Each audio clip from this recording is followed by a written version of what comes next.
Hello everyone, this is Hina and welcome back to my channel.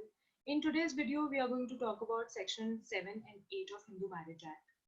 Section 7 consists provisions related to ceremonies for a Hindu marriage. ये दो subsections में divided है. तो जो पहला subsection है वो कहता है a Hindu marriage may be solemnized in accordance with the customary rites and ceremonies of either party thereto.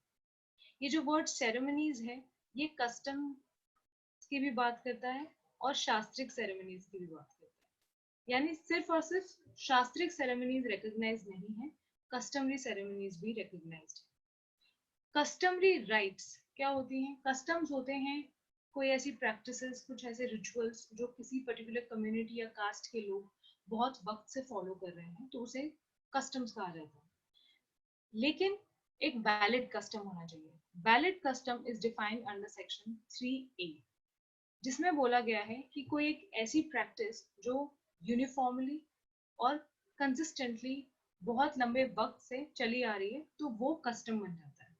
That is defined under section 3A.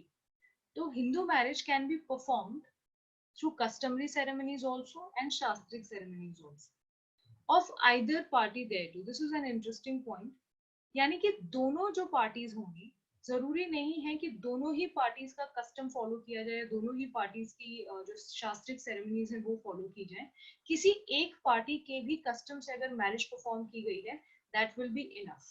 तो सेक्शन 7 में ये जो वर्ड्स हैं, these are golden words, you must remember this. Objective questions भी आते हैं यहाँ से, तो ये जरूरी नहीं है कि दोनों ही पार्टीज के कस्टम्स फॉलो हुए हों to perform the Hindu marriage. एक पार्टी के भी अगर फॉलो हुए हैं, दैट इज इनफ।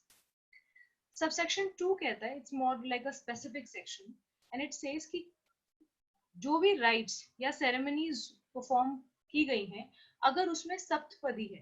सप्तपदी क्या होता है?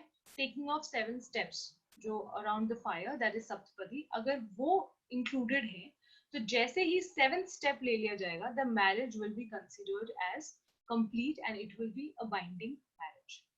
तो सेक्शन 7 का जो सबसेक्शन 1 है, it is more like a general clause, और ये बोलता है कि कस्टमरी सेरेमनीज या शास्त्रिक सेरेमनीज से मैरिज परफॉर्म की जा सकती है और किसी भी एक पार्टी के कस्टम्स फॉलो करके हो सकता है। दोनों पार्टीज के ही कस्टम्स फॉलो हो ऐसा कंपल्शन नहीं है। Subsection 2 is more specific. It says कि अगर राइट्स और सेरेमनीज में सप्तपदी इंक्लूडेड है, तो जैसे ही 7th स्टेप ले लिया जाएगा, जो मैरिज है वो कंप्लीट हो जाएगी and it will be binding. Now section 8.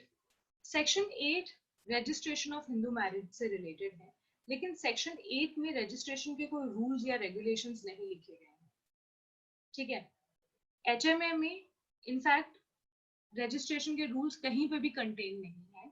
section 8 जो है वो state governments को power देता है to frame rules related to the registration of marriage, यानी कि जो different states हैं वो अपने resources के अकॉर्डिंग और अपने कन्वीनियंस के according they can form rules relation to registration of marriage.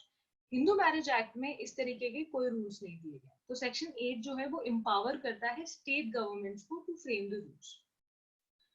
दूसरा इंपॉर्टेंट पॉइंट ये है कि जो रजिस्ट्रेशन जहां पे हो भी रही है, वो सिर्फ मैरिज का प्रूफ है। If a marriage is registered, it doesn't mean that by default it is a valid marriage. अगर कोई मैरिज रजिस्टर्ड है, तो ऐसा कुछ नहीं है कि वो मैरिज को क्वेश्चन नहीं किया जा सकता in a court of law. Even if a marriage is registered, it can still be questioned in the court of law. दूसरा कि जहां पे रजिस्ट्रेशन कंपल्सरी की गई है, जिन स्टेट्स ने रजिस्ट्रेशन कंपल्सरी की है, जैसे आंध्र प्रदेश में की गई है, हिमाचल प्रदेश में की गई है, कर्नाटका, महाराष्ट्र, तो जहां पे भी रजिस्ट्रेशन कंपल्सरी की गई है, वहां पे अगर रजिस्ट्रेशन नहीं हो पाती है, तो इसका ये मतलब नहीं है that marriage is invalid. So we have to see it from both the ways. अगर रजिस्टर्ड है कोई मैरिज, इसका ये मतलब नहीं है that particular marriage cannot be questioned in a court of law. It can very much be questioned. दूसरा, जहां पे रजिस्ट्रेशन कंपल्सरी है और वहां पे रजिस्ट्रेशन नहीं हो पाई because of n number of reason, कुछ भी हो सकता है, तो by default that marriage will not be considered as invalid. उसको invalid declare नहीं किया जाएगा। Okay, so जो registration है, it is just a proof of marriage कि marriage हुई है, that is it. उसकी वैलिडिटी पे वो स्टैंप नहीं लगाएगा. So this is what is written in section 8.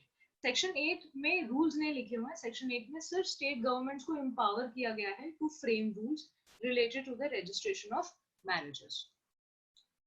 Okay, तो हमने सेक्शन 7 और 8 डिस्कस किया. 7 में सेरेमनीज के बारे में बात की गई है और 8 में रजिस्ट्रेशन. ओके, अब जो ऑब्जेक्टिव क्वेश्चन आता है सेक्शन 7 में, यू मस्ट रिमेम्बर कि आइदर पार्टी, यानी किसी भी एक पार्टी की अगर जो कस्टमरी सेरेमनीज हैं उनको फॉलो करके मैरिज परफॉर्म की गई है, दैट इज इनफ.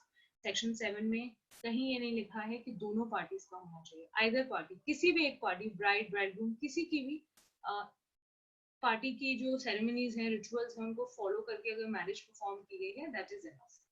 दूसरा इसमें ये बात की गई है सप्तपदी को लेकर कि अगर सेरेमनीज और राइट्स जो हैं वो सप्तपदी इंक्लूड करती हैं, जो कस्टमरी राइट्स हैं वहां पे सप्तपदी भी हो रहा है, तो जैसे ही 7th स्टेप ले लिया जाएगा, the marriage will be considered as complete हो जाएगी. It will be considered as complete and it will be binding. ये सेक्शन 7 में मेंशन है. Section 8 which is related to registration. HMA में रजिस्ट्रेशन के रूल्स नहीं दिए गए हैं. सेक्शन 8 जो है वो स्टेट गवर्नमेंट्स को एम्पावर करता है to frame rules related to registration. The state government has power, and registration is only a proof of marriage. सिर्फ इतना प्रूफ करता है वो कि मैरिज हुई है, वो मैरिज वैलिड है या नहीं है, ये रजिस्ट्रेशन प्रूफ नहीं करता है. और दूसरा इंपॉर्टेंट पॉइंट, जहां पे रजिस्ट्रेशन कंपल्सरी भी है, there is a compulsory registration, और वहां पे रजिस्ट्रेशन नहीं हो पाती है, तो इसका ये मतलब नहीं है that marriage is invalid. That's all for today. Thank you so much for watching, and if you like this video then please subscribe to my channel.